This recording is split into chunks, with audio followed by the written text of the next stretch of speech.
France Culture.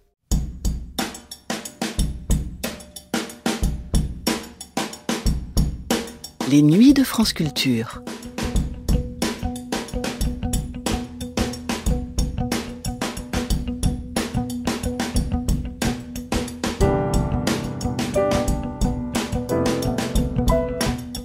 Au début des années 1960, les sciences sociales se trouvent à un moment singulier de leur histoire.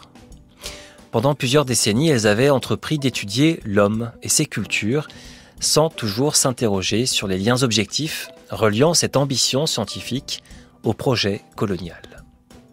Pendant les années 50, à la faveur des guerres de décolonisation et des revendications légitimes des peuples du Sud pour leur souveraineté et pour leur dignité, un basculement s'opère. Les méthodes de la sociologie, de l'ethnologie, de l'anthropologie se transforment. Il s'agit toujours d'étudier les sociétés et les cultures, mais d'un point de vue moins surplombant. Les recherches sur les liens sociaux ou familiaux des sociétés lointaines appellent aussi des recherches semblables sur nos propres sociétés. L'exotique se confond avec le familier dans une réflexion globale sur l'humain. L'émission que voici vous donnera un bon aperçu de la façon dont ces questions se posaient en 1963. Au micro d'Eugénie Lucioni et Colette Garrigue, plusieurs sommités des sciences sociales s'entretiennent des structures de parenté. Claude Lévi-Strauss, Michel Izard, Isaac Chiva et Pierre Bourdieu, de retour de ces terrains algériens des années 1950. En fin d'émission, un entretien avec Lucien Bernot, érudit des civilisations du sud-est asiatique, mais aussi auteur d'une étude remarquée sur une réalité beaucoup plus proche de nous, Nouville, un village français. C'était le 29 septembre 1963 sur France 3 National. RTF France 3 National présente La collectivité familiale, une suite d'émissions d'Eugénie Lucioni et Colette Garrigue. Aujourd'hui, les structures de parenté avec messieurs Claude Lévi-Strauss, professeur au Collège de France, Bourdieu, maître de conférences à la faculté de Lille, Izard, chef de travaux à l'École des hautes études, Chiva, sous-directeur d'études à l'École des hautes études, et Bernot, chargé de recherche au CNRS. Texte lu par René Farabet. Réalisation Philippe Guinard. Nous sommes partis l'an dernier d'une question d'ailleurs tendancieuse. Y a-t-il une famille naturelle ? Et nos recherches nous ont conduit à découvrir que la famille est moins un fait biologique qu'une institution. Mais les historiens nous ont montré lundi dernier, dans la première émission de cette nouvelle série, que l'institution s'est effondrée pour laisser apparaître un sentiment de la famille fortifié et souvent exaspéré. C'est donc qu'on ne peut affirmer crûment non plus que la famille est une institution. Les ethnologues vont plus avant dans l'analyse du phénomène, semble-t-il, quand ils s'interrogent sur le contenu même, soit de l'institution, soit du sentiment.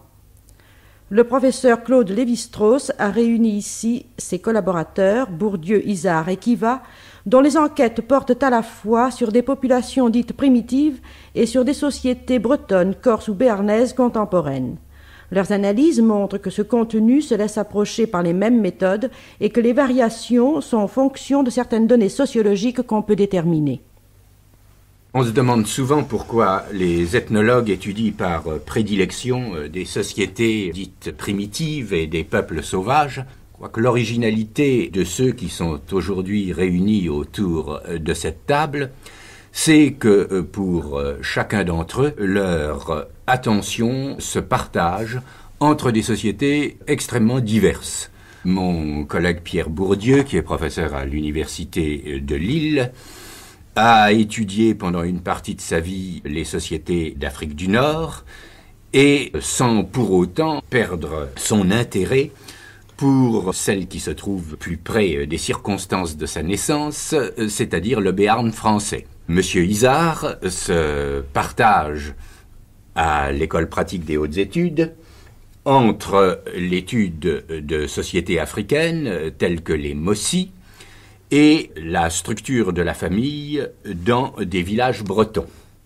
Et M. Chiva, également de l'École pratique des hautes études, s'intéresse à des sociétés aussi diverses que celles de l'Europe orientale et de l'Orient méditerranéen, de la Corse et les grandes sociétés urbaines qu'il a étudiées, par exemple, dans les grands ensembles en construction autour des installations atomiques. Il me semble donc intéressant de profiter de cette circonstance pour rechercher dans quelle mesure et de quelle façon il est possible de généraliser à propos des phénomènes de la famille et de la parenté, de nous demander s'il existe quelque chose de commun entre les appellations de parenté, les règles de mariage, les préférences et les interdits, dans des sociétés que nous allons, si vous le voulez bien, appeler exotiques, pour ne pas les frapper d'un discrédit quelconque, et dans celles qui sont beaucoup plus proches de nous, à commencer par la nôtre. Il est bien certain qu'à première vue, nous apercevons un caractère fondamentalement commun. Dans toutes les sociétés humaines, ou pratiquement dans toutes les sociétés, car les exceptions sont peu nombreuses et sont toutes justiciables d'interprétations particulières, il existe une interdiction fondamentale qui porte généralement le nom de prohibition de l'inceste. On ne peut nulle part, sauf les exceptions auxquelles je faisais allusion il y a un instant, on ne peut nulle part épouser sa sœur ou sa fille. Comment expliquer de façon simple ce phénomène universel? Notre tendance aujourd'hui serait de l'expliquer par des raisons génétiques, mais il est assez difficile d'admettre ou de supposer que des populations primitives, sans écriture, ignorant tout de la biologie, pouvaient invoquer des considérations de ce genre. Il est donc préférable de chercher le dénominateur commun de l'interdiction et de la prohibition dans des facteurs proprement sociologiques, en interdisant le mariage avec un membre de la proche famille. Toutes les sociétés humaines veulent en quelque sorte empêcher que les familles biologiques ne se constituent en petits univers clos qui se trouveraient très vite coupés complètement les uns des autres si elles redoublaient l'intimité psychologique et biologique qui leur a donné naissance par des alliances qui tendraient progressivement à les refermer complètement sur elles-mêmes. Donc, interdire le mariage avec la sœur ou la fille, ça veut dire obliger les familles à échanger entre elles leurs femmes, les femmes qu'elles procréent, de telle manière que les réseaux d'alliances entre les familles représentent en quelque façon le squelette, les premiers linéaments des liens sociaux. Cela est vrai de toutes les sociétés et c'est certainement vrai aussi de la nôtre. La différence commence quand on regarde les règles de plus près. En ce sens que la plupart des sociétés exotiques ne se contentent pas de cette interdiction très vague, elles y joignent un certain nombre de prescriptions. Elles ne disent pas seulement « on n'a pas le droit d'épouser sa sœur ou sa fille », elles ajoutent « on doit épouser une personne qui se trouve vis-à-vis de vous dans tel ou tel rapport de parenté ». Ce sera, par exemple, la fille du frère de la mère, ou bien la fille de la sœur du père, ou bien, chez les Arabes, la fille du frère du père, et il y a une quantité d'autres exemples encore plus compliqués que je pourrais donner, mais j'abrège. Et les ethnologues sont arrivés à montrer qu'il n'y a pas là des fantaisies purement gratuites, des bizarreries qui s'expliquent par des croyances religieuses ou par des superstitions, mais qu'à chacune de ces préférences correspond un certain système de réseau d'alliances, une certaine structure de l'échange des femmes au sein de la société, d'où résultent des sociétés différemment organisées, aussi différentes par le squelette que peuvent l'être en biologie le squelette d'un vertébré ou celui d'un arthropode. Et la tâche de l'ethnologue est précisément de repérer ces différences et se livrant à une sorte d'anatomie comparée des structures sociales, de classer les sociétés en différents types selon leurs préférences matrimoniales. Or, quand nous considérons des sociétés contemporaines, des sociétés du type de la nôtre, nous avons l'impression que les choses ne vont pas aussi loin, que l'on se contente des interdictions très vagues qui sont contenues dans la prohibition de l'inceste et qu'on s'en remet au pur hasard pour établir au sein de la société des alliances matrimoniales dont nous ne connaissons pas la nature, dont nous ne connaissons pas l'orientation, mais qui en gros et de façon statistique assurent une bonne cohésion ou une cohésion suffisante entre tous les membres du groupe social. Or, ceci peut provenir du fait, et c'est un des problèmes que nous nous posons, que si les sociétés dites primitives sont essentiellement fondées sur les liens du sang, pour employer une vieille terminologie, ces liens familiaux jouent un rôle extrêmement faible dans nos sociétés contemporaines, qu'ils ont progressivement disparu, qu'ils se sont effacés, et que les articulations réelles qui maintiennent ensemble les pièces du corps social sont beaucoup plus tôt dans notre société d'ordre professionnel, d'ordre politique ou d'ordre économique. Jusqu'à quel point est-ce que c'est vrai ? Jusqu'à quel point les problèmes familiaux et de parenté des sociétés contemporaines sont d'une autre nature que ceux que les ethnologues étudient dans les sociétés dites primitives, eh bien, c'est la question que nous voudrions discuter aujourd'hui. Et je m'adresserai alors tout d'abord à mon ami Michel Izard, puisqu'il a passé de façon assez brutale de société de l'Afrique noire à un village breton, et je lui demanderai si, du point de vue qui nous intéresse aujourd'hui, il s'est senti dépaysé ou s'il a eu le sentiment que, malgré bien entendu certaines différences, les problèmes sont tout de même du même type. Effectivement, les problèmes sont du même type d'un point de vue qui est tout particulièrement ethnologique. Vous avez parlé d'une part de la prohibition de l'inceste et d'autre part des cycles d'alliance. En quelque sorte, il y a un double mouvement dans les sociétés africaines comme dans nos sociétés. D'une part, ce mouvement vers l'extérieur dont vous parliez, et d'autre part, un mouvement inverse qui consiste à définir un espace généalogique, un espace de parenté, si je peux dire, un univers de parenté, au sein duquel on se marie. On se marie donc à l'extérieur de sa famille, et on se marie à l'intérieur d'un groupe beaucoup plus vaste, dont la dimension est certainement variable selon les sociétés, selon les cultures, et dépend d'un certain nombre de facteurs qui seraient certainement très difficiles de mettre en évidence, dans certains cas. Il demeure que, dans les sociétés dites archaïques, ou dans nos sociétés, on trouve ce double mouvement.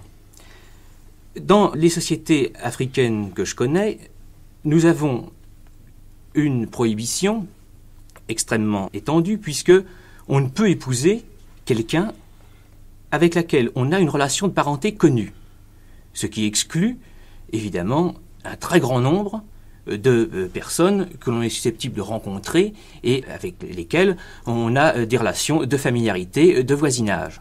De quel groupe parlez-vous plus particulièrement? Plus particulièrement des Mossi. Bon, alors chez les Mossi, qui doit-on épouser de façon préférentielle?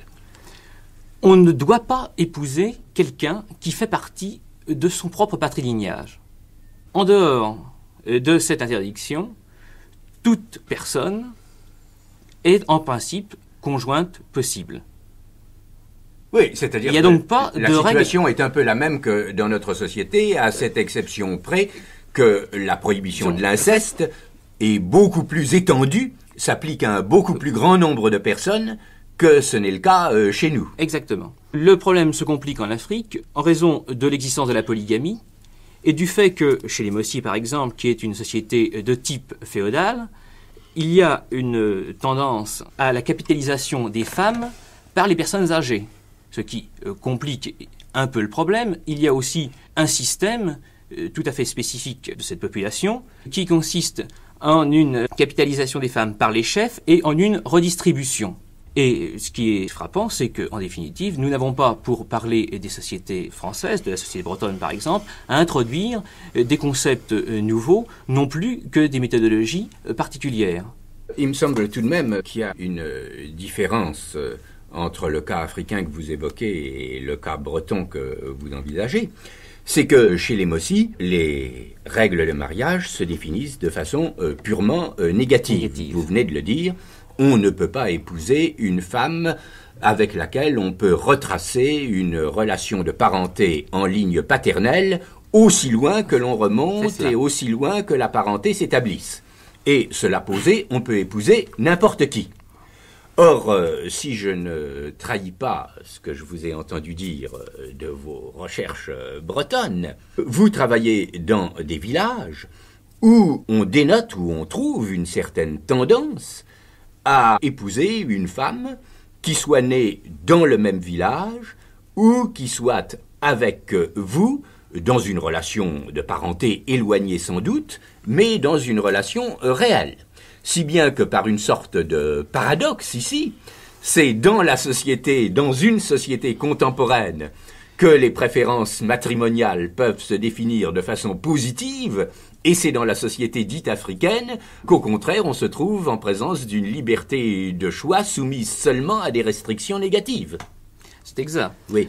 Alors, je pense que si nous voulions avoir tout de suite un autre exemple de prescription positive, il faudrait que nous nous adressions à Pierre Bourdieu du point de vue du mariage arabe en lui disant qu'est-ce que ça signifie, à quoi est-ce que ça correspond, enfin que dans la plupart des sociétés arabes, il existe une préférence matrimoniale pour une cousine d'un type tout à fait déterminé. Oui, alors en fait, je pourrais utiliser mon analyse à deux fins opposées, c'est-à-dire soit pour faire évanouir les différences entre nos sociétés et les sociétés dites primitives, soit au contraire pour les accentuer. Et cela selon le rapport sous lequel j'envisagerai les choses. C'est-à-dire que si on considère le système des échanges matrimoniaux des sociétés kabyles ou arabes, berbères ou arabes, sous le rapport du degré de prescription positive, on peut montrer que, en fait, ces prescriptions positives ne sont que l'envers de prescriptions négatives. C'est-à-dire que ce qui est important essentiellement, c'est de ne pas épouser une étrangère. Et là, je poserai une question, c'est la question du rapport entre le système d'échanges matrimoniaux et les autres systèmes qui constituent la culture, c'est-à-dire d'une part le système mythico-rituel et d'autre part le système économique. Et à ce propos-là, il me semble que dans le cas du système berbère ou arabe, ce qui est important, c'est que le système d'échanges matrimoniaux emprunte ses postulats fondamentaux à un système qui lui est étranger, à savoir le système mythique. Et en particulier, vous employez tout à l'heure l'expression « lien du sang ». Je crois qu'il y a une mythologie sous-jacente au système mythique, selon laquelle la cousine parallèle... Je pense qu'il faudrait expliquer aux auditeurs ce que c'est que la cousine parallèle, c'est du jargon. La fille du frère du père, la cousine parallèle, ou fille du frère du père, est la parente la plus proche au-delà des limites de l'inceste. Dans la logique des gens qui vivent ce mariage, la cousine parallèle apparaît comme la femme la moins étrangère possible, la moins capable d'apporter dans la lignée un sang étranger. Et du même coup, il apparaît que la cousine parallèle n'est pas du tout considérée comme devant être épousée absolument, mais comme devant être épousée plutôt pour protéger la pureté de la lignée. Pour protéger la pureté qui n'est pas du tout la pureté, disons, nobiliaire, mais qui est la pureté mythique de la lignée. Et donc, sous ce rapport-là, si je comparais cette société à la société béarnaise, je viendrais à dire que la société béarnaise impose plus de contraintes positives, des impératifs positifs plus précis que la société kabyle. Mais sous un autre rapport, c'est-à-dire sous le rapport des considérations économiques qui président aux échanges matrimoniaux, ce serait absolument l'inverse. C'est-à-dire que la société kabyle, au moins au niveau de l'image qu'elle se fait d'elle-même, veut ignorer dans les échanges matrimoniaux toute considération économique. Bon. Alors que la société béarnaise, ostente, ouvertement, les considérations économiques qui président aux échanges matrimoniaux. Et il me semble que c'est selon le rapport sous lequel on considère ces systèmes, c'est-à-dire le rapport avec le système mythique ou avec le système économique, que les oppositions peuvent être soit outrées, soit réduites au minimum. Mais alors, je me tournerai vers M. Kiva, qui publie une revue dont le titre est déjà significatif, puisqu'il s'appelle « Études rurales ». Et je lui demanderai si ces rapprochements qui viennent d'être faits entre les systèmes de mariage dans une société d'Afrique noire et dans un village breton, ou bien dans un village kabyle et dans un village béarnais, n'est-ce pas, ne tiennent pas au fait qu'il y a certains caractères communs à toutes les sociétés rurales. Et si au fond, pour les problèmes que nous étudions, nous ne sommes pas victimes d'une certaine illusion quand nous continuons de façon traditionnelle à opposer les sociétés dites primitives et les sociétés civilisées, si au fond la véritable différence, les phénomènes importants ne tiennent pas au fait qu'il y a d'une part des communautés rurales, qu'il s'agisse de peuples européens ou de peuples africains ou mélanésiens ou sud-américains, et d'autre part de grandes civilisations urbaines où les problèmes se posent tout à fait dans d'autres termes. Monsieur Kiva. Bien, je crois effectivement que c'est là une base incontestable à l'efficacité de l'action des structures familiales, celle de l'organisation de l'espace agricole, de l'espace aménagé et de l'espace qui permet directement au groupe de vivre, de s'abriter et de s'organiser.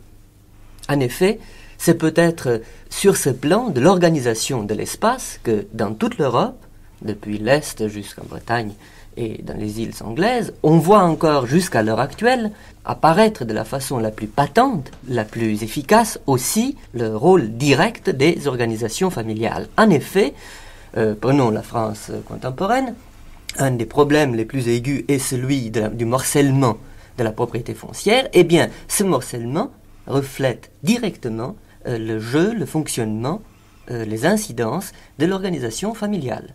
On voit là parfaitement comment ce qui, autrefois, dans un espace beaucoup plus largement disponible, servait à organiser l'exploitation de la terre, sa transmission, sa mise en valeur, eh bien aujourd'hui joue un rôle de frein, cette application trop étroite des règles de succession de parents aux enfants. Cette organisation de l'espace sur le plan familial revêt en Europe, notamment en France aussi, des formes extrêmement différentes, qui diffèrent parfois aussi largement que diffèrent, mettons, les organisations familiales entre l'Afrique et l'Asie ou entre l'Asie et l'Amérique du Sud. Songeons à la diversité représentée à un bout par la petite famille basée sur une propriété individuelle, à l'autre bout par les fratries, par les propriétés en communauté paisible que l'on peut encore observer aujourd'hui en Yougoslavie ou en Albanie. Songeons à ce qui reste même en France dans ce genre, aux barriades du Massif central, ou bien à ce qui se passe en Corse, où pratiquement on peut dire qu'en grande partie le développement économique contemporain est gelé et bloqué par l'emprise de la propriété familiale, de la fonction familiale de la terre sur sa dévolution, sur sa circulation et sur son exploitation. En ce sens, effectivement, je crois qu'on peut observer un lien très net et très différencié entre la quantité de terres disponibles et le jeu, la fonction que revêt la structure familiale. D'une certaine manière, on peut dire que moins la terre est disponible, moins les sociétés sont fluides, moins grand est le rôle direct des structures familiales. C'est intéressant de voir quels sont les aspects sur lesquels aujourd'hui, en Europe, on constate une sorte de réaccentuation de la fonction positive des liens familiaux. C'est justement dans l'organisation des îlots d'immigrants dans les grandes villes, c'est de notre côté dans certaines opérations foncières de remise en valeur de régions désertes, où la colonisation prend justement souvent une forme de colonisation familiale.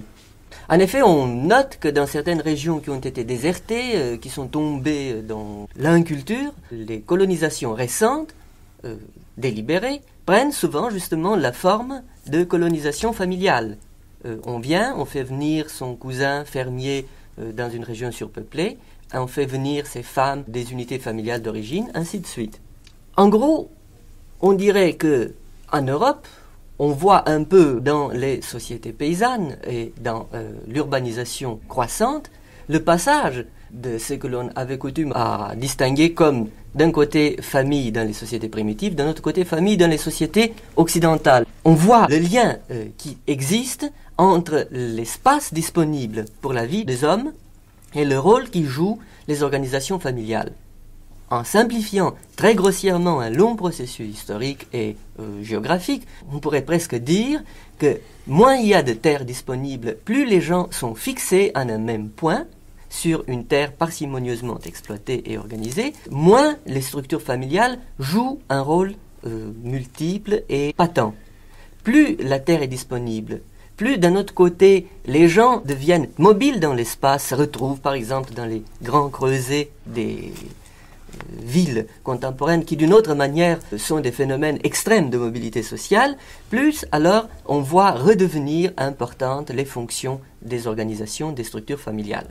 Il me semble qu'en effet, vous introduisez là une distinction très importante et que cette imbrication des rapports entre l'espace et le temps en matière de parenté a besoin d'être soulignée. Les sociétés dites primitives, celles qu'étudient les ethnologues, ce sont des sociétés où en général le problème de l'espace ne se pose pas. Soit que la quantité de terre disponible soit tellement grande qu'il n'y a pas de problème d'appropriation qui se pose pour des cultivateurs sur brûlis, soit qu'il s'agisse de pasteurs nomades, soit qu'il s'agisse de cueilleurs ou de ramasseurs.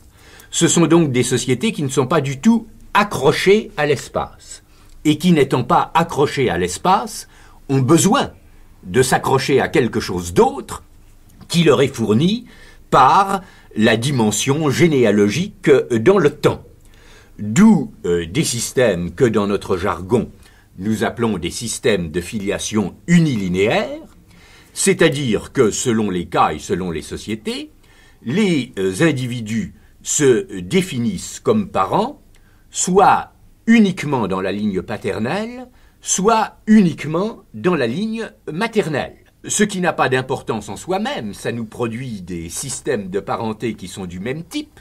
Ce sont simplement des systèmes de parenté qui, dans les deux cas, permettent de définir sans aucune ambiguïté, de façon non équivoque, la relation d'un individu par rapport à toute une lignée d'ancêtres, qui peuvent être des ancêtres réels, ou bien, comme le suggérait il y a un instant Bourdieu, des ancêtres purement mythiques. Ça n'a pas d'importance.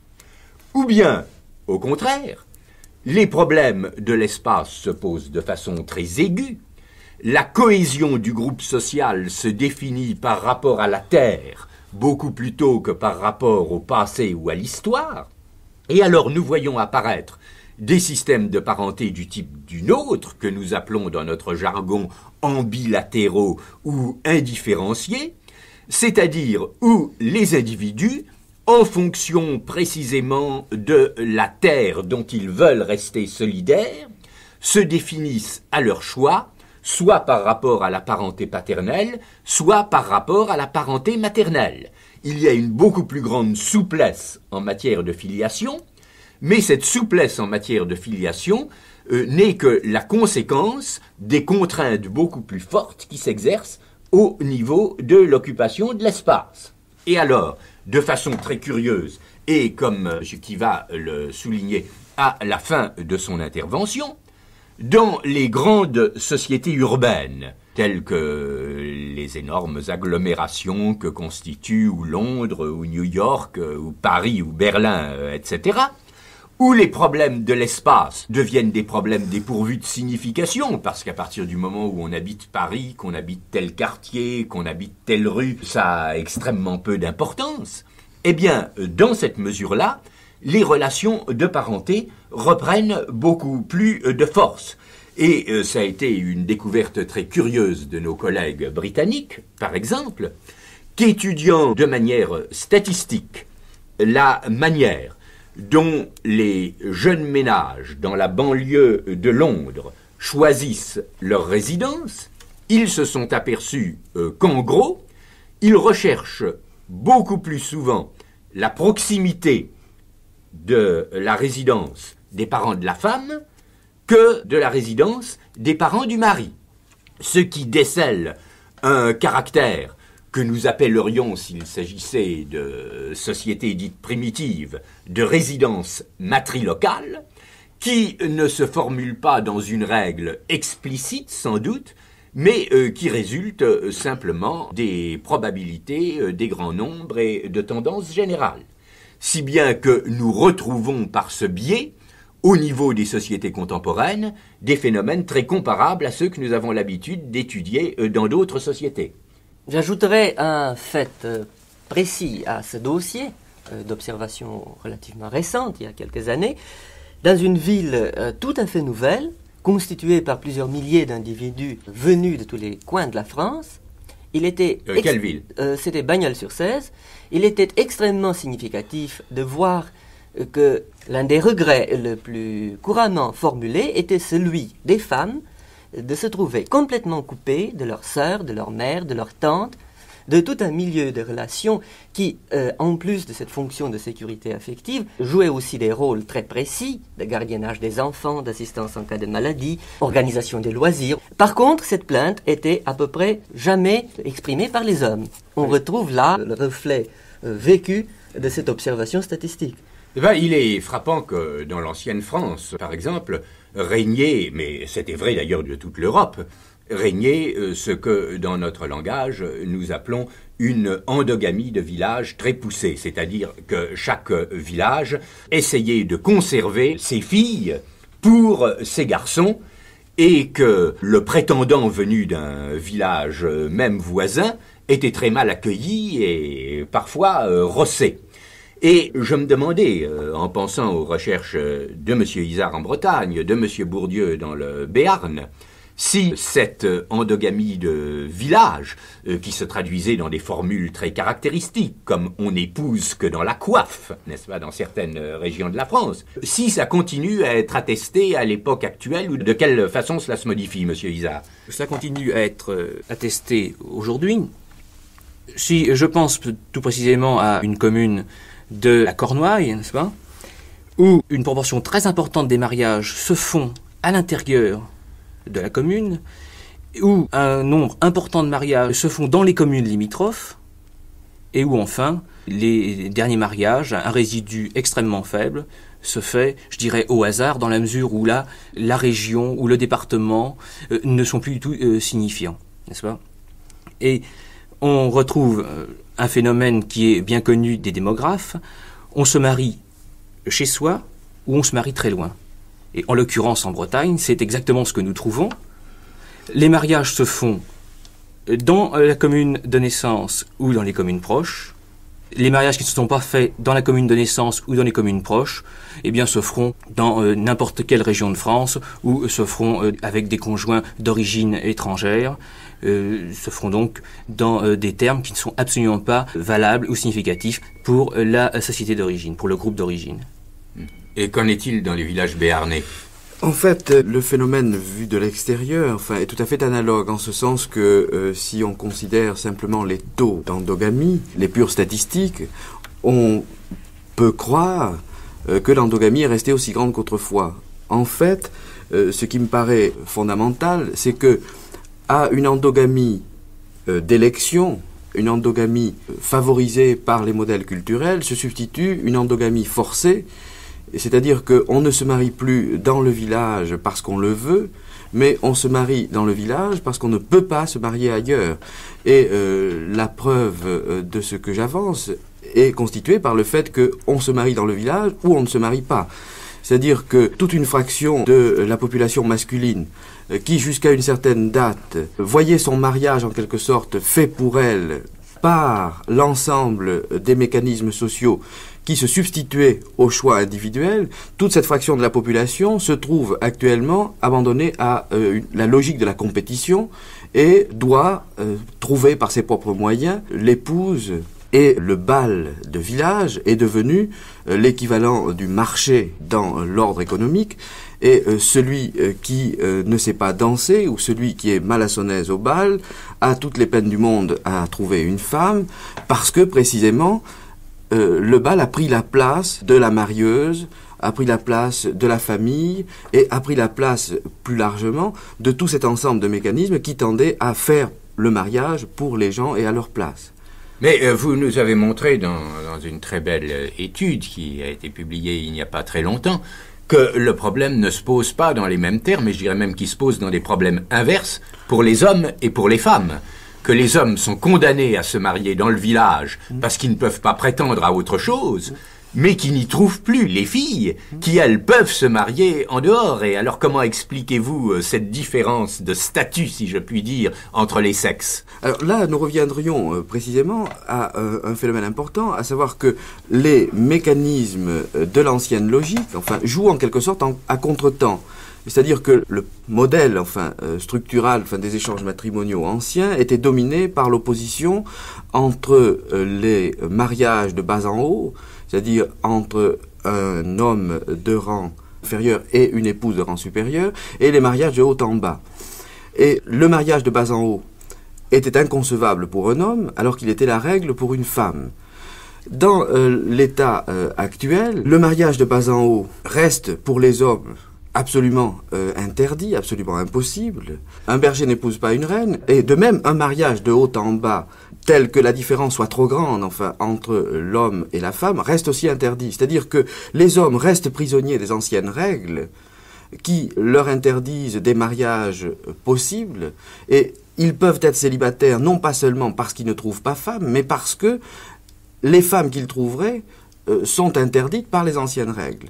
Alors que les femmes, étant dans la logique même des échanges matrimoniaux, me semble-t-il, de toutes les sociétés, ceux qui circulent, et ceux qui circulent dans tous les sens, dans la logique de cette société particulière, échappent aux anciennes règles et peuvent se marier avec un citadin sans aucune interdiction d'aucune sorte, alors que les hommes, eux, sont enfermés dans le mariage avec les femmes de l'endroit et du même coup, tombent sous toutes les règles qui s'imposaient autrefois. Autrement dit, donc, ils sont victimes des interdits superposés de deux systèmes différents. Et c'est pourquoi, ils restent célibataires dans la proportion de 1 sur 2. Là encore, on retrouve la distinction de tout à l'heure, je pense, entre société paysanne et société citadine, dans la mesure où il y a non seulement entre ces deux sociétés une opposition de mode de vie, mais une opposition d'image valorisée, le paysan étant incontestablement sous-estimé en quelque sorte, l'homme qui est le chef de famille, qui est celui dont le métier marque l'existence du groupe familial, reste prisonnier beaucoup plus de son statut de paysan.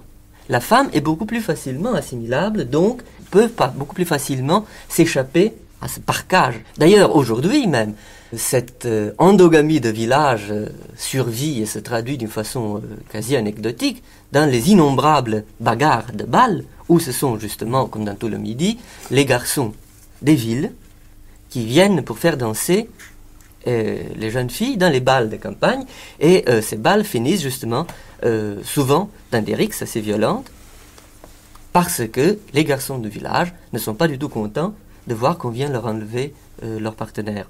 Somme toute, qu'est-ce qui résulte de tout ça? Il est peut-être temps de s'avancer vers une conclusion.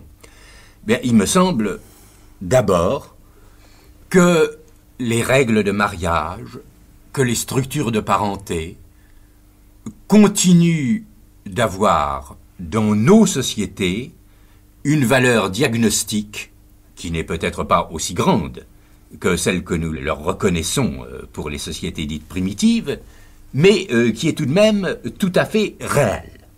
Et qu'en effet, selon que nous envisageons la campagne ou la ville, selon que la terre est relativement disponible ou, au contraire, qu'elle est très parcimonieusement distribuée, eh bien, on assiste ou on observe des configurations de mariage et de parenté qui sont tout à fait différentes, jusqu'à prendre ces formes extrêmes et critiques que M. Bourdieu a décrit pour le Béarn, avec le célibat forcé pour une très forte proportion des hommes dans un village, ou que M. Isard étudie dans des villages bretons où on continue d'observer une tendance des alliances matrimoniales à rester refermées sur elles-mêmes, ou les phénomènes critiques également, mais dans un tout autre sens, que M. Kiva a pu observer dans des villes de formation nouvelles et quelque peu artificielles. Quels sont les éléments de ce diagnostic ? Bien, nous le disions tout à l'heure, d'abord, soit que la parenté se définisse en fonction du temps, par rapport à une lignée d'ancêtres, réels ou supposés, soit qu'elle se définisse en fonction de l'espace, c'est-à-dire une communauté d'individus qui utilisent des liens familiaux réels ou improvisés pour attester leur autorité sur un certain terroir ou sur une certaine exploitation. Ça, c'est la première distinction et qu'il est important de faire. Il suffit pour cela de considérer dans notre société contemporaine ce qui se passera dans une famille noble, disons, pour qui ce sont essentiellement ses ancêtres qui la définissent, ou bien ce qui se passe pour une famille paysanne, pour qui c'est le fait, depuis plusieurs générations, d'exploiter la même ferme, n'est-ce pas? Dans un cas, c'est le temps, dans l'autre, c'est l'espace qui est invoqué. Ensuite, nous aurons une opposition entre ce que nous appelons en jargon ethnologique la tendance endogamique ou la tendance exogamique, c'est-à-dire celle qui consiste à chercher son conjoint très près de soi, tantôt très près en termes d'espace dans le village, ou bien très près en termes de parenté, une cousine éloignée ou rapprochée, ou bien, inversement, de le chercher très loin, dans une ville ou dans un village éloigné, ou bien une épouse qui soit une étrangère avec laquelle on n'ait aucun rapport de parenté. Et les deux tendances sont toujours très aisément observables. Je pense qu'on s'apercevrait que selon les milieux, selon les plus petites unités, selon les individus mêmes, le mariage prestigieux, celui qui séduira, sera le mariage avec une complète étrangère, même quelque peu exotique, ou bien le mariage avec quelqu'un auprès de qui on a grandi, on a vécu, que ce soit une parente ou que ce soit une payse, et là aussi, nous avons des éléments diagnostiques. Et puis, j'introduirai une dernière distinction, alors, au sein même de ce que je qualifiais il y a un instant comme endogamie ou exogamie. Je dirais que pour chacune de ces deux formes de mariage, il y a deux modalités. Il y a une endogamie de fort et une endogamie de faible, au point de vue sociologique. Et parallèlement, dans l'exogamie, une exogamie de fort et une exogamie de faible. Je m'explique. Pourquoi épouse-t-on quelqu'un qui est très près de vous? Ça peut être pour deux raisons tout à fait différentes. Ou bien parce qu'on est incapable de nouer des liens sociaux et qu'on reste donc prisonnier de ceux qui se sont trouvés spontanément établis par l'éducation et le milieu où on a vécu. Ou bien au contraire parce qu'il y a un intérêt majeur à épouser une proche parente ou une payse, par exemple pour maintenir la pureté du sang, ou bien pour maintenir dans le même héritage la plus grande quantité possible de biens. C'est en ce sens que nous pouvons trouver des unions endogames, soit dans les faubourgs d'une grande ville où les individus ont des difficultés à nouer des rapports sociaux complexes et se trouvent donc en quelque sorte prisonniers du quartier ou du voisinage, ou bien dans les grandes familles nobles, ou bien dans les familles extrêmement riches. Et de la même façon, il y a une exogamie de fort et une exogamie de faible. L'exogamie de fort, c'est celle des familles ou des individus qui ne craignent pas de se lancer dans de grandes aventures matrimoniales, de nouer des alliances très éloignées. Il était très frappant, par exemple, que dans la noblesse russe de l'Ancien Régime, le mariage avec une princesse mongole ou chinoise, ou en tout cas exotique, était considéré comme une très grande réussite sociologique et politique, parce que ça voulait dire une extension des alliances bien au-delà du milieu naturel, ou bien il existe également une exogamie en quelque sorte subie, c'est celle du déraciné qui est très content ou qui se résigne à épouser n'importe qui, la femme qu'il rencontre et qui veut bien de lui, parce qu'il n'a pas la force ou la possibilité, de par sa situation sociale, de choisir.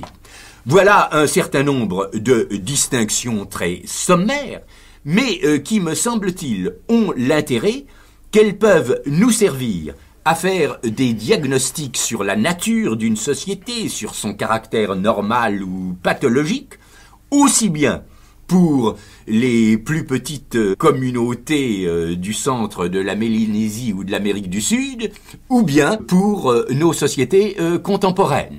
Et je pense que par là, nous donnons à nos auditeurs un échantillon de ce que la méthode ethnologique peut faire quand elle s'applique ou quand elle essaye de généraliser ses principes et des catégories pour l'étude de sociétés très différentes, y compris la nôtre propre.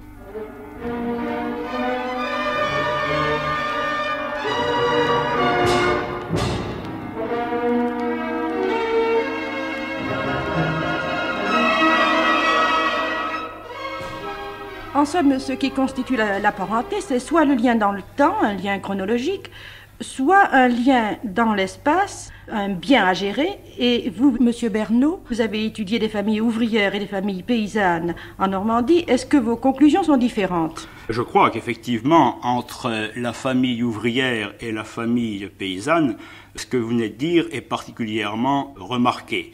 En effet, dans une famille paysanne, il est normal de remonter à un grand-père, voire même à un arrière-grand-père. Souvent, d'ailleurs, leur présence est matérialisée sur la cheminée par des photographies, par une place au cimetière où l'on se rend assez souvent, une sorte de pèlerinage de Toussaint pour retrouver justement ses ancêtres. Par ailleurs, dans une famille paysanne, on pense toujours à cette exploitation que l'on voudra aménager pour les enfants qui sont nés ou les enfants à naître, alors que dans la famille ouvrière, on a un cadre beaucoup plus étroit. Il est rare qu'une famille ouvrière, et justement vous rappelez cette étude d'un village normand, dans ces familles ouvrières, il était très rare que les parents, que nous consultions, que nous interrogions, puissent remonter au-delà d'un grand-père. Souvent même, ils ignoraient leur grand-père, ils n'en avaient pas entendu parler. De même, en ce qui concerne leurs enfants, les projets se trouvaient bloqués aux enfants qu'ils avaient. Quant à leurs petits-enfants qui viendraient un jour, ça n'avait pour eux aucune importance, si bien que, voyez-vous, sur cette dimension temporelle, on assiste en somme à une sorte de rétrécissement lorsque l'on passe de la famille rurale à la famille ouvrière.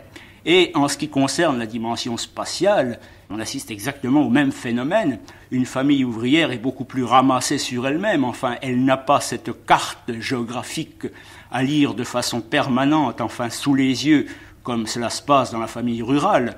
Pour elle, sortie du logement, qui est avant tout un endroit où l'on vit, mais que l'on n'exploite pas, qui n'a rien de fonctionnel, sortie de ce logement, elle se trouve dans la rue, elle se trouve un peu perdue, alors qu'au contraire, la famille paysanne peut se dilater beaucoup plus loin dans un contexte géographique. En somme, il est beaucoup plus difficile d'étudier les structures de parenté dans la famille ouvrière, alors. Absolument, c'est beaucoup moins riche, nous sommes à chaque instant bloqués, limités par l'inconnu, par des parents que l'on ne connaît plus, par un milieu qui est devenu inconnu justement aux ouvriers, alors que dans le milieu rural, au contraire, on peut remonter beaucoup plus loin dans les deux dimensions.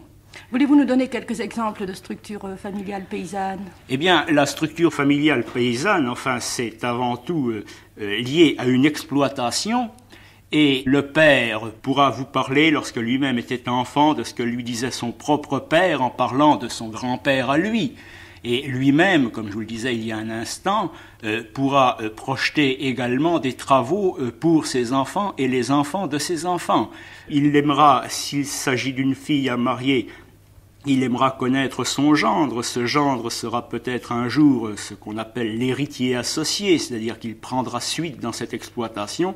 Et le père fermier attache une grande importance justement à la continuité de son exploitation. Oui, je crois qu'au Moyen-Âge, le bien familial n'était pas du tout personnel. Le père le gérait, n'est-ce pas, ce bien? Au Moyen-Âge et même encore au siècle dernier, je crois que dans l'Allier, dans le département de l'Allier, on assistait à ces grandes familles un peu patriarcales qu'on a essayé d'ailleurs de rapprocher avec la zadruga serbe, ces grands domaines exploités par un père et avec l'aide de ses enfants mariés qui continuaient à habiter avec lui. Oui. Enfin, il y a comme ça des tendances encore tenaces qui évidemment peu à peu risquent de s'effacer devant les impératifs de la vie moderne. Mais enfin, nous sommes dans un vieux pays et des tendances tenaces continuent à se manifester. Est-ce que le père, la mère, l'enfant, la bru, le gendre sont des termes généralement adoptés? Oui, je crois qu'il faut voir la question sous deux aspects. Tout d'abord, en ce qui concerne les termes de parenté que vous venez d'énumérer, on peut dire que tous, sauf un, que nous allons voir, sont tous dérivés du latin. Père, mère, frère, sœur, tous ces termes sont dérivés du latin. Ce qui semblerait vouloir dire que la structure même est dérivée de la famille latine. Il y a d'autres lois, il ne faut pas tomber dans l'erreur de Morgane qui précisément n'avait pas vu les attitudes, s'était contenté d'analyser uniquement les thèmes. Il y a les termes. Il y a également les termes d'une part et les attitudes de l'autre. Mais précisément en ce qui concerne ces termes, à part le mot bru, tous les autres termes sont latins. Et bru Alors le terme bru, c'est ce qu'on trouve en anglais bride, en allemand braut, et c'est un terme anglo-saxon qui se prononçait, je pense, bread, et que l'on retrouve d'ailleurs en Normandie sous une forme assez cocasse. Il s'agissait d'un mariage et à la sortie de l'église, il y avait comme une sorte de charivari organisée par les enfants du pays qui chantait la mariée sans souliers, le brumant sans argent. Et ce terme brumant, c'est d'ailleurs avec le suffixe man, enfin man qui signifie homme, une façon de rendre le mot, enfin de dire un bru masculin. Donc ce qui est le bru ou la bru, c'est ce qui épouse. C'est ça. Et alors, à quoi se réduit la parenté, ou pour mieux dire, la parentèle aujourd'hui? Eh bien, en France, et je crois même dans une partie de l'Europe, mais enfin peut-être davantage chez nous, et c'est bien connu dans notre littérature, je dirais même dans notre folklore, et à ce sujet, on pourrait faire une comparaison entre ce qui se passait dans les années assez pénibles de l'occupation, lorsque toutes nos chansons, toutes nos blagues, toutes nos devinettes, toutes nos plaisanteries tournaient autour des questions alimentaires, alors qu'avant l'occupation et depuis l'occupation, enfin le folklore traditionnel consacrant un peu la vie du couple, enfin la vie des fiancés, toutes ces chansons que nous avons ne parlent que de garçons et de filles, enfin, et je crois que précisément c'est un peu une des caractéristiques de la France, qui met avant tout en avant enfin cette sorte de civilisation du couple, si on peut se permettre l'expression. Enfin, les invitations se font par deux dès qu'on est marié. On prend soin de séparer l'époux de l'épouse, mais malgré tout il y a quelques normes, puisque quand un époux et une épouse ne sont mariés que depuis moins de 3 ans, on ne doit pas les séparer. Enfin, nos lits sont à 2 places. Enfin, c'est autant de dimensions, disons, qui sont inconnues dans beaucoup de sociétés du monde. En somme, plus la famille s'est réduite et plus le couple s'est renforcé. Je pense que il y a ça en France. La famille rurale semble marquée d'un double caractère. D'une part, le rôle des parents y apparaît renforcé par la richesse des opérations concrètes auxquelles ils se livrent sur le plan économique et par leur responsabilité de chef d'entreprise. De l'autre, ce renforcement s'accompagne d'une sorte de clivage entre des fonctions proprement masculines et des fonctions proprement féminines. C'est l'homme qui s'occupe de la terre et du bétail, mais c'est la femme qui contrôle la basse-cour et la laiterie. Il ne s'agit pas seulement d'une division du travail dont l'homme conserve la haute direction. Dans les activités qui lui sont propres, la femme jouit d'une autonomie véritable. Elle dispose des recettes provenant de la vente des volailles, du lait, du beurre, et elle assume les dépenses, les dépenses qu'on désigne à la ferme du nom de frais de maison. Pendant que le mari agit dans les champs et sur les marchés, la femme gère le ménage et élève les enfants.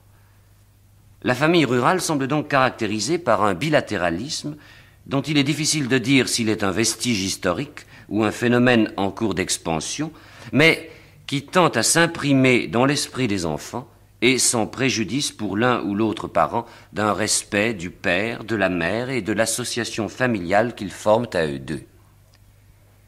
Tout autre nous est apparu la structure de la famille ouvrière.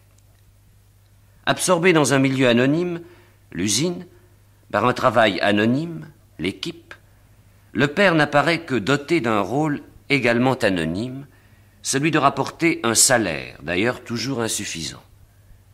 C'est la mère, seule présente à la maison, qui semble revêtue des fonctions parentales concrètes, l'économie familiale, la cuisine, le ménage, l'éducation. Dans la famille ouvrière, la fonction maternelle et la fonction paternelle semblent donc se confondre et se rassembler dans les mains de la mère, ce qui leur donnerait peut-être un caractère indifférencié. Mais par un singulier renversement, la carence du père n'implique pas une carence de la fonction paternelle. Il est en effet impossible d'analyser la famille ouvrière nouvilloise sans y inclure ce tiers parent, le patron. Or, les fonctions de celui-ci paraissent étonnamment complexes. On doit d'abord se souvenir que les conditions particulières du recrutement ouvrier à Nouville font que, jusqu'à une date fort récente, les rapports de l'ouvrier et du patron n'ont pu être de simples rapports d'employé à employeur. Le verrier a souvent été élevé dans une bâtarderie, comme une sorte de pupille de l'usine. Ou bien même, il est entré à l'usine comme jeune ouvrier à un moment où les différences d'âge l'emportaient nécessairement sur celles des rapports sociaux. Le patron connaît, en tout cas, les défauts de chacun. Quand les gamins se sont mariés, il les a aidés à se mettre en ménage. Il connaît les secrets de chacune des familles. C'est lui qu'on va trouver en cas de conflits familiaux ou entre voisins. Aussi, les rapports patron-ouvrier sont-ils marqués d'ambivalence. Le ressentiment éprouvé sur le plan économique est toujours faussé par un sentiment de dépendance qui conserve quelque chose d'infantile. Cette situation initiale se trouve encore renforcée par les rapports du patron avec la famille ouvrière. Il joue d'abord le rôle d'une sorte de père supplémentaire, donnant des conseils plus souvent que de l'argent. Plus encore, il se substitue au père dans des occasions fréquentes, complimentant ou réprimandant la mère pour la tenue de son intérieur, plaisantant les enfants et se conduisant vis-à-vis de la femme avec une grande liberté. Les ouvriers reconnaissent que les enfants doivent la plupart de leurs jouets à la générosité du patron, arbre de Noël de la verrerie. Enfin, il est des cas où l'autorité du patron conserve un caractère familial tout en transcendant le caractère paternel. Cette comparaison entre famille rurale et famille ouvrière nous a sans doute permis de déceler des ressemblances. Dans les deux cas, le rôle de la mère paraît nettement affirmé. Cette femme qui équilibre un budget familial, qui prend l'initiative des rapports sociaux, qui assume seule ou presque l'éducation d'enfants dont elle n'est pas seule la cause, mais qui, seule, les incite à reconnaître la présence d'appuis invisibles, est pleinement consciente de son rôle de mère. Et il nous a paru que dans les deux cas, elle tente à l'affirmer de façon croissante. Le sort qui l'accable de maternité successive, le rôle presque exclusif qu'elle assume dans la transmission des habitudes religieuses, car c'est elle qui envoie ses enfants au catéchisme, fournissent deux points de repère avec un monde en partie surnaturel et toujours incontrôlable. Elle reste ainsi solidaire de tout un système de crainte et d'espoir qui, dans le cas particulier de la famille ouvrière, lui conserve, sur un plan superfamilial, l'estime du père patron, acquis à la foi chrétienne, et qui, dans le cas général de la famille nouvilloise, lui gagne, sur le plan familial, un prestige que le père ouvrier, tout au moins, a d'ores et déjà perdu. La politique de l'enfance menée depuis plusieurs décades par les pouvoirs publics semble apporter une sorte de sanction juridique à cette place privilégiée. Néanmoins, dans les deux cas, l'autorité paternelle subsiste et on peut dire qu'elle se développe, mais toutefois sur deux plans diamétralement opposés. Dans le cas de l'exploitant heureux, c'est la cellule familiale qui se dilate et fournit le modèle d'un groupe qui se suffit à soi-même et qui tente à rejeter au dehors des groupes similaires et dont l'attitude est la même. Dans le cas de l'ouvrier sans défense, c'est au contraire le schème de l'organisation familiale qui semble ne pouvoir jamais parvenir à se parachever. En passant de l'autorité paternelle pratiquement inexistante à l'autorité patronale effectivement illimitée, l'adolescent, puis l'adulte, semble être resté dans une perpétuelle enfance et voit seulement se dilater à l'échelle de leur âge une structure infantile à laquelle ils ne pourront jamais échapper. Mais dans les deux cas, ces évolutions en sens inverse seraient incompréhensibles si on voulait en limiter l'interprétation aux cadres étroits de la cellule familiale. La famille ne préfigure pas le groupe, elle reproduit seulement certains de ces caractères historiques, sociaux et économiques dont on a vu au début de cette étude qu'il fallait chercher l'origine dans un passé lointain.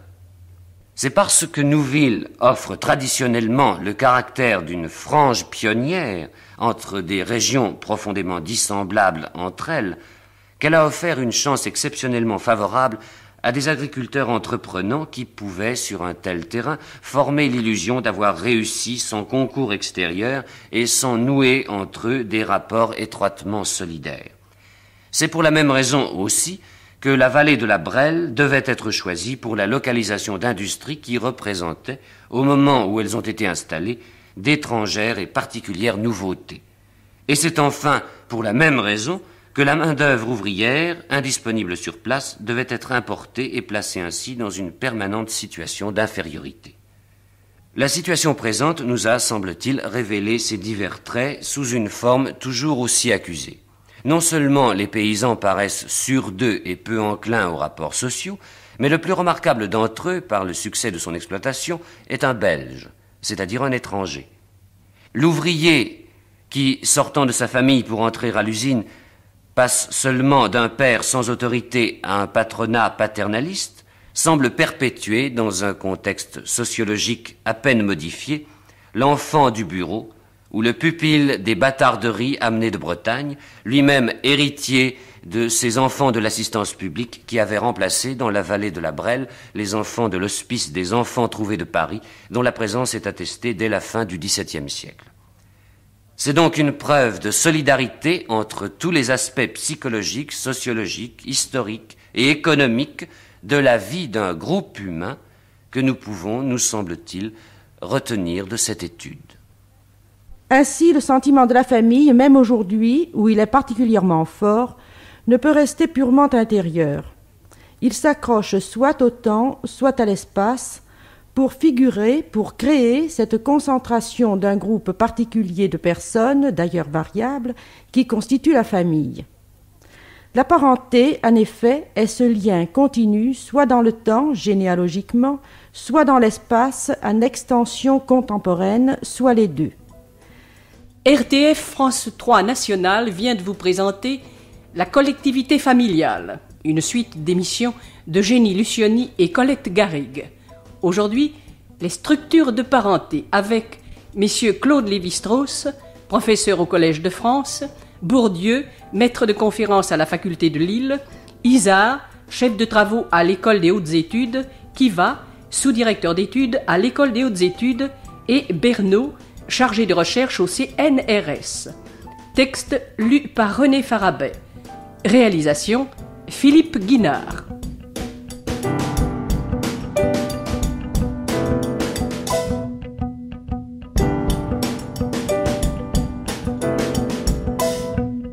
Cette émission a été diffusée pour la première fois sur l'antenne de France 3 National le 29 septembre 1963.